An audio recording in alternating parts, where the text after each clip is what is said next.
Hi there, it's Diane Forster, and welcome to I Have Today. I'm so excited to have you here, and I'm excited about our show. I have a phenomenal guest today. If you are here for the first time, I want to say this show is our weekly series that we do live every week, where we inspire, empower, and educate you through life's transitions to reinvent yourself. So what we do here on the show is each week I bring on the most awesome, cool, amazing CEOs, authors, influencers, experts in their fields, and truly life changers who have gone through their own transitions in life to come out on the other side successful. And they share their stories of mess to success with us here. And we have amazing takeaways every single week on this show. So today, I want to introduce you my guest, who is Tanya Targett, who is a remarkable, remarkable woman. So let me first tell you what our theme for the show is today and what our intention is before we get into the content. And I'm going to change things up this week just to make things a little different. Normally what we do is we talk about that and we give you the three reasons why, or the ways to take whatever the topic is and turn that around in your life, and the guest and I talk about the topic, and then we get into the guest story. But tonight, Tanya is so fascinating, has such a great story that I want to talk about it first, hear her story so that we can exchange the information about the three takeaways for you together. So on that note, let me just tell you that today's theme is why giving up is never an option. And let me just say a shout out quickly. Thank you guys all for being here. If this is your first time being here, I want to say welcome, welcome, welcome. Thank you so much. And if you've been here before, I want to say welcome back. Thank you for being here. We are nothing without you. So thanks so much for your support and your comments. All right. So the theme is why giving up is never an option. It is never, never, never an option. And I do want to point out that Monday was National Suicide Prevention Day. And I know that my own journey almost brought me to that. I had my bathroom moment in June of 2011. And thank God what transpired, and so many people do give up and they think that's their only option and their only way out. It's never the option. We are born and we are miracles. The odds of us being here are 400 trillion to 1. So we are here for a reason. Each one of us has a defined purpose that's unique and special and different than everybody else's. So please know that giving up is never, never an option. And we're going to talk about your story and why. Look at your life now and where you came from. And then as bad as you think it is, there's always something miraculous waiting on the other side. So that's the theme. All right. So our intention for the show, as someone who focuses on intentional living, is this. I have today to never give up on my dreams. Don't ever give up on your dreams. And the truth is, once you have thought about something and dreamed about it, and it's already come into your mind, it's already done vibrationally in the world. You just have to allow the universe to bring it to you and let all the cooperative components to have it show up into your life. So the reality is you can't give up on your dreams anyway. So it's not even a factor. So please don't give up on your dreams. All right. All right, so let me tell you a little bit about Tanya, because her story is remarkable. We have so much to talk about. So, and please stay till the end, because we have a very valuable, special opportunity for you. She's got an amazing offer, a gift that I'm going to take advantage of for sure. So please stick around for that. All right. Tanya, as a solo parent and entrepreneur, she used the power of profile to build a 6-figure business within months of fleeing emotional and psychological domestic violence. One often referred to as the media darling, Tanya Targett is a former investigative news journalist who knows how to get the story. I love that. In fact, she has won an award for Best News Story.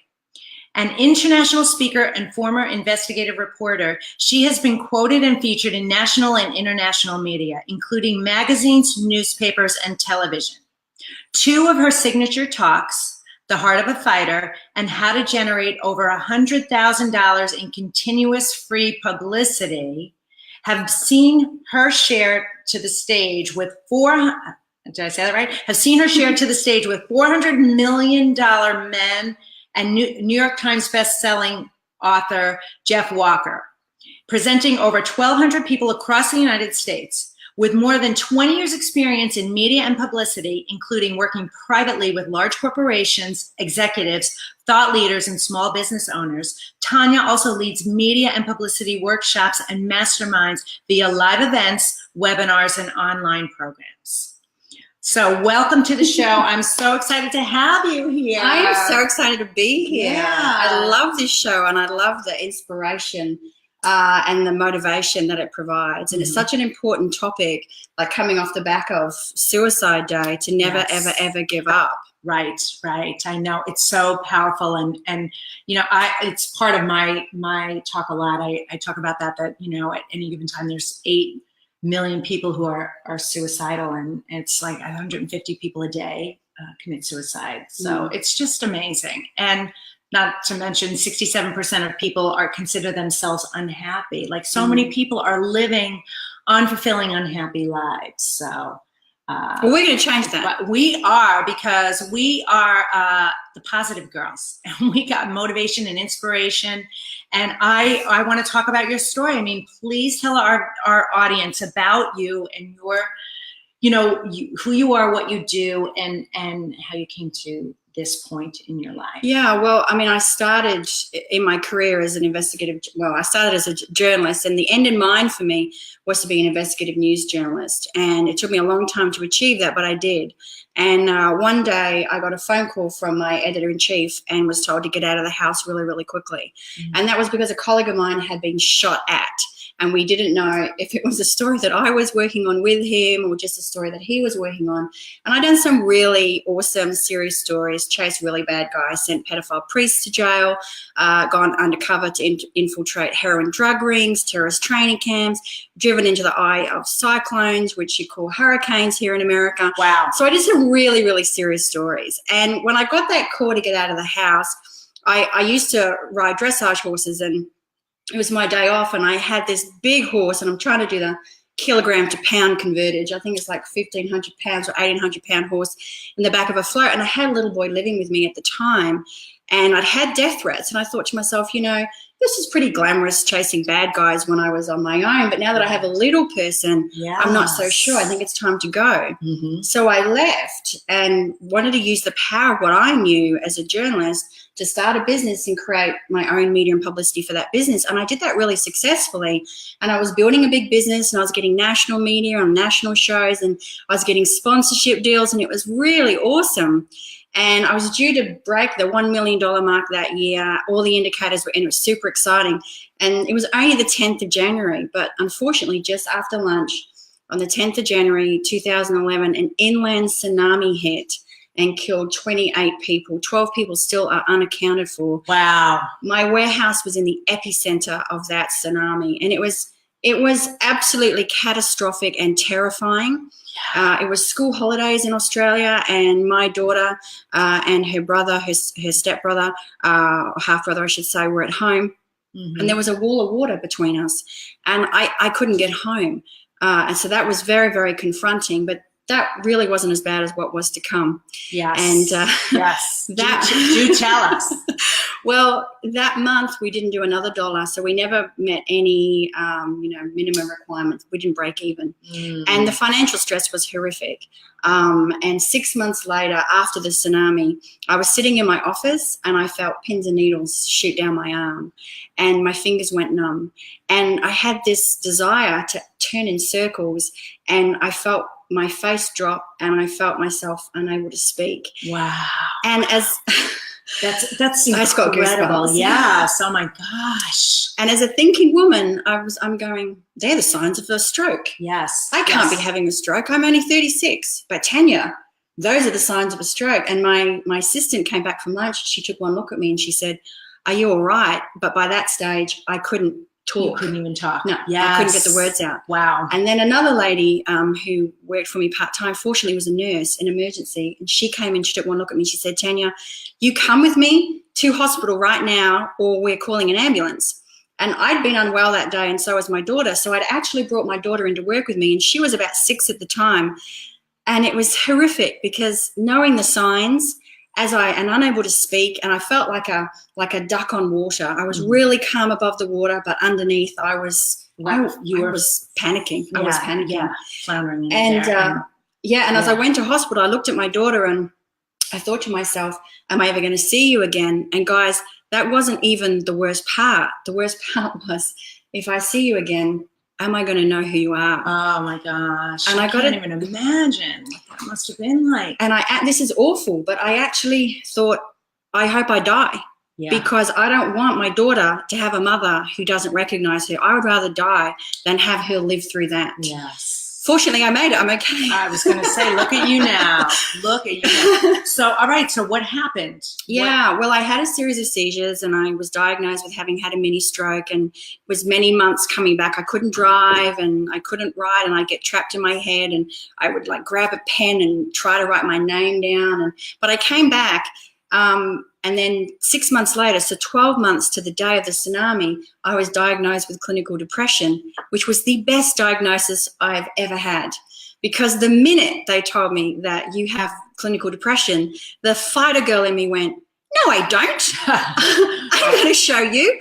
I don't have depression at all. And I'm going to come back and I'm going to go again after I have a nap, because I'm a little bit tired. Yeah. And then, but I mean, in a 12-month period to the day, tsunami hits, you have a stroke, you get diagnosed with depression. Wow. What a year. And it's a blessing. It's a blessing because I can relate now.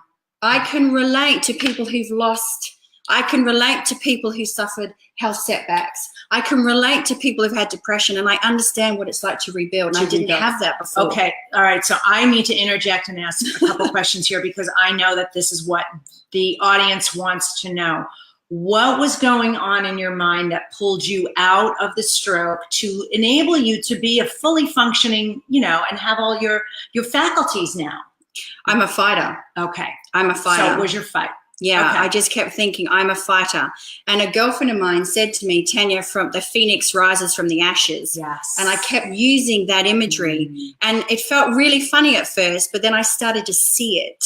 Yeah. I started to see the phoenix coming, because I just felt like a pile of ashes on the ground. And I wasn't even a pile of ashes on fire. Like, those ashes had gone cold. Yes. But slowly I felt the warmth. And then I saw and felt the phoenix rise from the ashes. And I thought to myself, I want to be a great role model. I want to be a great role model for my daughter. I want to do more. There's more fight in me. I have to go again. Yeah. Mm-hmm. Yeah. I love that story. That is so powerful. So powerful. All right. So then you're fighting the depression, or you fought the diagnosis of the depression. So what was the next move for you in your life? Like, what was the next event that occurred for you? Well, I healed semi-quickly. I mean, I won't lie. It was a tough journey. It was, it was a struggle. The first 6 months after diagnosis was very taxing, and I had a column at the time, because I developed a column which I was using to promote my retail business, and it felt very much Sex in the City, because I had this column but I had no ideas. My creativity was gone, and I would literally say to my girlfriends, what am I going to write about this month? Oh my God. And I would ask my girlfriends what I was going to write about, and then I would write something. So I was very much on autopilot those sort of first 6 months, and then I started to feel a little bit better. But then another tsunami hit, but not of Mother Nature. This time it was a personal tsunami. Oh my gosh. Okay. All right. So what happened? Well, I was living in a beautiful home on a canal in the morning, and by the afternoon I was in a townhouse, not even in my own name, on welfare.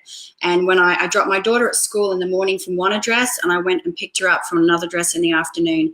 Because of the nature of the relationship, I've kept it very, very quiet. No one knew what I was doing apart from a couple of very, very close friends, and not even my daughter knew. And I literally just took her to a new home. And I had 6 weeks money to survive. Okay, all right. So it sounds like you left a marriage and left a man, and no one knew what was going on the outside, and you kept all this hidden. Beautiful window dressing. Okay, does this sound familiar to anybody? I had the perfect life. I had my story too. Yeah, beautiful house, beautiful boat, beautiful car, everyone, I had it all. I know. But I was deeply miserable on the inside. I Yep. Thank you. I know what that's like. Yeah. And so.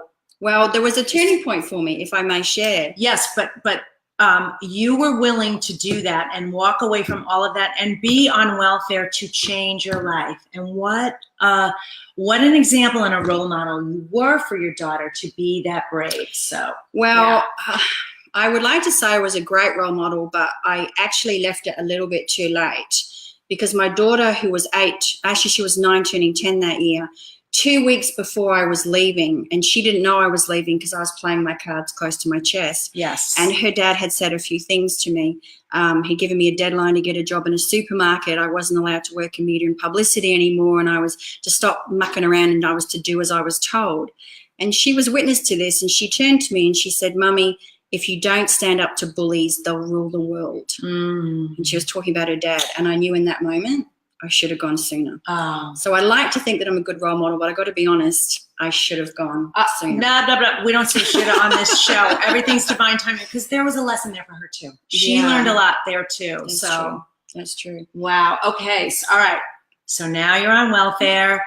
And what happens next for you? How did you pull yourself up out of this? Well, I'm on welfare. International speaker. And, amazing story. Yeah, thank you. Well, on welfare and given all the places to get the food stamps and the free food, and that felt wrong. That just felt wrong, because I felt there was more in me, and I shouldn't be taking it from people who didn't have the ability to go again. And I met with a girlfriend, and I did have this question in my mind though, guys, because I had a successful business and I'd lost it in a tsunami. And I thought to myself, do I get to go again? Like, how many chances do we get as an entrepreneur? Like, is my time up? Do I go and get a day job now? And she said to me, Tanya, her name's Katrina, she said to me, Tanya, you absolutely have to go again. But the fire was missing again. I was feeling so broken. Yeah. I'm very lucky I had good friends, because I put that decision in her hands, and I just said to her, okay, we'll go again then. What's next? And then she helped me form a plan. And that plan was to do live workshops and to sell from stage. And I had literally 6 weeks rent in the bank. I got to tell you, I cried after my daughter went to bed. I would lie awake at night crying. I didn't want her to see it. I was so stressed. No family, no backup plan. No backup plan, but that's the secret. That is the secret. Yeah, because you got to make it work. When your back is up against the wall, it is, do or die. It's like, all right, now what?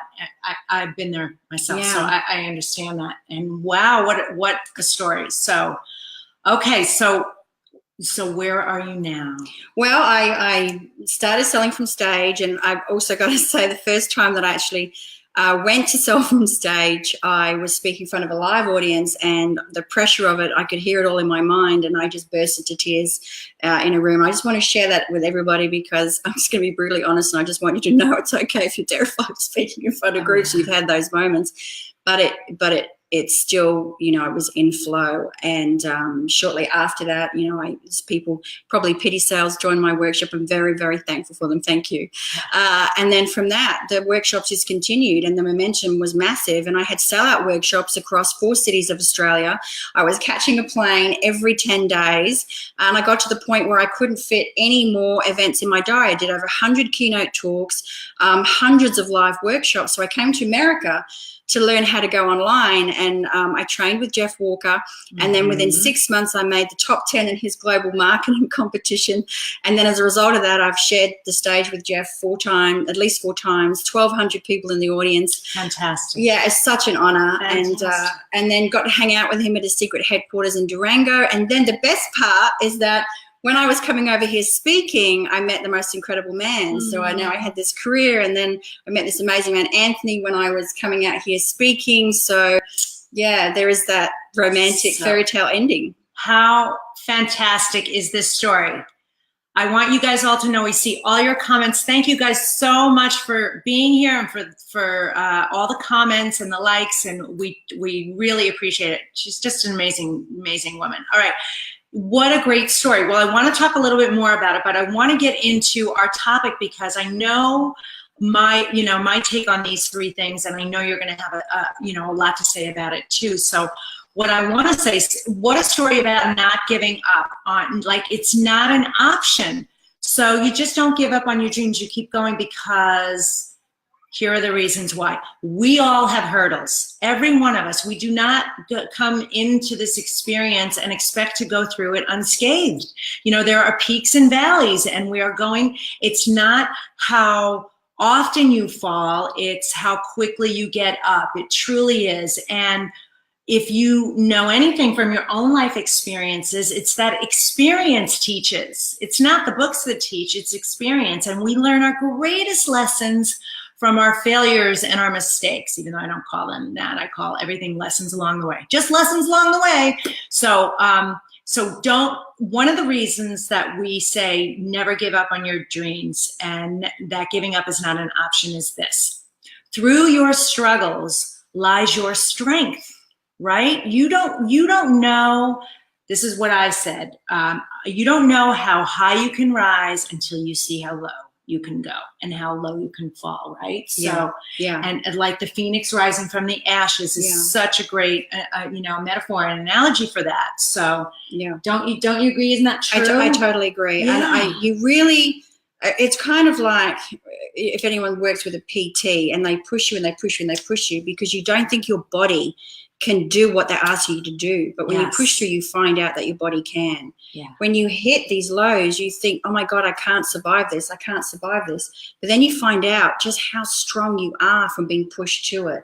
Right. So you find out your own inner strength. But what I think is a true gift as well is that when we have those struggles, the empathy that it gives us, and as coaches, speakers, trainers, it makes us better speakers, trainers, and coaches, because we have more of an understanding about where people have come from and their struggles. And so I think it's a blessing, and I agree with you. It's not about getting knocked down. It's one of my favorite Rocky movies. It's about how many times you get up. Right. Exactly. And you got to keep getting up. You do. It's so true. It's so true. All right. The second reason is the law of polarity. So if any of you don't know me, you're going to know this right now. I'm a big fan of the universal laws. They are exact, they are precise, and study them, because when you understand them, life makes a whole lot more sense. And the law of polarity is, simply stated, as difficult as something might be on this end of the spectrum, there's that much more extraordinary on the other end. There's no disconnection to it. It's all connected. So when you're in the brink of something horrific or challenging and you think, oh my God, there's no way out, or how am I going to survive this, or what are people going to think, or all those limiting beliefs that we all, everybody has challenges with, think to yourself, there's something much more extraordinary on the other side of this. I just have to find my way to it. I just have to allow myself to find it, right? Yeah, absolutely. Yeah, so the law of polarity is so, so powerful. I love that law. Right? Yeah, I do too. And another imagery I use too is you think about a bow under pressure. Yes. So when you draw that string back, if it's just a little bit of light pressure, that bow's just going to, arrow's going to fizzle. But the further back you pull that bow, the more the string, the more pressure you apply, the further the arrow is going to shoot. Mm-hmm. So when you are under immense pressure, just remind yourself, imagine how far forward I'm going to shoot as soon as that pressure releases. Yes. So anyone who's watching this is under immense pressure, get ready, because you've got a huge leap coming, and that's super exciting. Yes. Don't you love this? All right. Now, the third reason is that the magic and the miracles are waiting for you. And so what that means is for you is that it's when you have the breakdown, that's the only time you can have the breakthrough. So everything that you want is waiting for you. And when you get that disconnected feeling inside of you, where you feel that, where painful, it's scary, it's emotional, and all of that. That feeling is a disconnect between your highest, I'm going woo-woo right now, so stick with me. But that is your higher being telling you, we would never think about you this way or talk about you this way. And your higher self can see way more about what's going on than we do in our ego self. So So it's understand that as you're going through it, well, there's magic and there's miracles waiting for me, and they are waiting for you. I know from your story for sure, and my own journey too, when I have those moments in my life, as soon as I go through it, it's miraculous. The miracles on the other side are incredible. I mean, look at your story now. You're in love. You're speaking on stage. You're living in the States. Your daughter's thriving. Like, life for you is so incredibly good. And those are your miracles and the magic. Absolutely. So, yeah.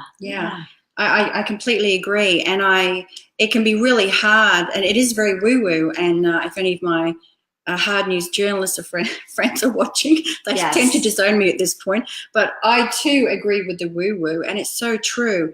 It's hard though when we're going through some of those struggles to feel that the magic is there, but that's the key. Yes. To feel it. Mm-hmm. I'm a huge fan of Dr. Joe Dispenza, and he talks about that existence, that reality is already existing. It's just a matter of tuning into that vibration. We've gone total woo-woo now. Yeah, but that's all right. This show, and we can do what we want. So you feel and you know what? Actually, I had a guest on a couple of weeks ago, and she said, stop saying that, because it's not woo-woo. It's actually real. Like, we need to be talking about it more matter-of-factly. And I said, oh, my God, that's a good point.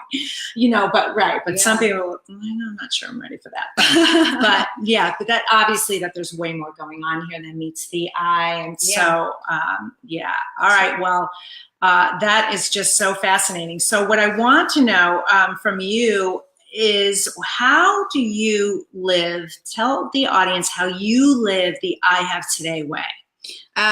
It's a stolen quote, but my philosophy is just say yes and then figure out how. Yeah. So when anyone ever says to me, can you do this? Are you available for this? I go, yes. And then I'll hang up the phone, or I'll go, oh, crap, how am I going to make that happen? Yeah. You just say yes and you figure it out, and then the magic happens. Yes. That's what's cool. Oh, I love that. I love that.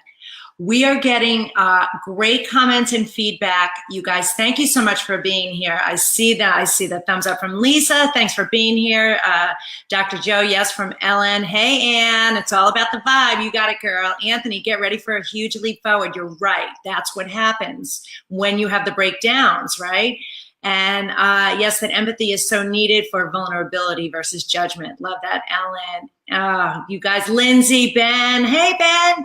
Hey, Jack. How are you? Tanya. Oh, my God. Jeanette. You guys, thank you so much for all your comments. Hey, Stephen. Nice to see you again. Hey, Catherine. I just wanted to give a shout out to everyone and say thank you so much for being here. I see you, Kate, too, and Donna. Thank you guys so much. All right.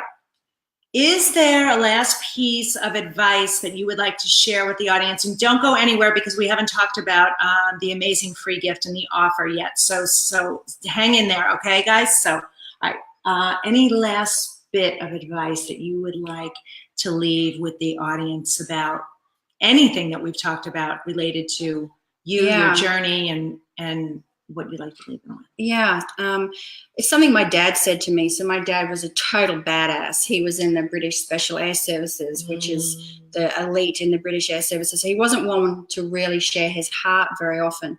But the best piece of advice he gave me was, he said to me, Tanya, you're a long time dead. Life has no dress rehearsal. It has an expiration date. So follow your heart. So I would say to everybody, this is no dress rehearsal. Life has an expiration date. So follow your heart and live your passion. Yes, that is so beautiful. I love that. Life has death has no expiration date, right? Yeah, and God, and when you see how fast time flies, right? That's why the whole motto is I Have Today, of the company and the show and the theme. Your life is literally right now with us together. So, all right, you have a phenomenal offer that you would like to program that you'd like to give to the audience. So please talk about it. And we will have a link for it here. So tell us what it is. Excellent, because my mind is not for remembering URLs. Don't worry. We got it covered on our end. Yeah, I do. I have. Team. Your team is amazing. Such a delight to work with. Thank you. Yeah, I have the mother of all freebies now. I know everybody says that, but this is true. So I have this really cool free media and publicity masterclass online. It's available for you guys. We have a special link for you. And people have done this program, 12 countries of the world, and signed up for it. It's free and gone and gotten media and publicity because just as we share stories here, you have an amazing story, and my specialty is helping you showcase the best parts of that story to get the best possible media and exposure. And so I would love to help you get the power of your story out into the world so you can have that impact that you deserve, and so that you can truly live your passion and your dream and your purpose. Yes.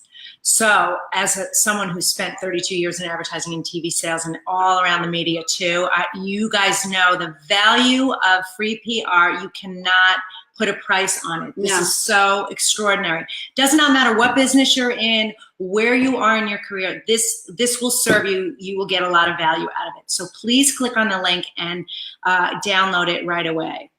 That's so great. And I can't wait to see everyone's comments. When you go through the videos, you get workbooks and you can comment, and it is me, and I will go in and comment. So please make sure you ask questions. You'll say, hey, Tanya, I saw you on Facebook Live and here I am. Yes, yes, that is so wonderful. Well, I love having you on the show. You're amazing. You have an amazing story, story. So download Tanya's workbook and get that right away, because I know I'm going to do it too. Well, I want to make an offer too that'll kind of help and support what you're doing, because maybe you're at a place in your life where you're feeling stuck and you're not quite sure what your passion or your purpose is. I've created a 10 Days to Your Passion and Purpose program that we're going to have a link for as well. And it's 10 short days for $1 a day. You get to figure out what is true for you, what your purpose is, what your passion is. Are you living it? Are you living in your truth? How are you showing up in love, focus, goals, all of that stuff? So that's awesome too. These are. Yeah. Oh yeah. We're gonna swap. We're totally gonna swap. Yeah. It really is a powerful. It's very illuminating. It's gonna show you: are you living, your life to your fullest, highest, greatest potential?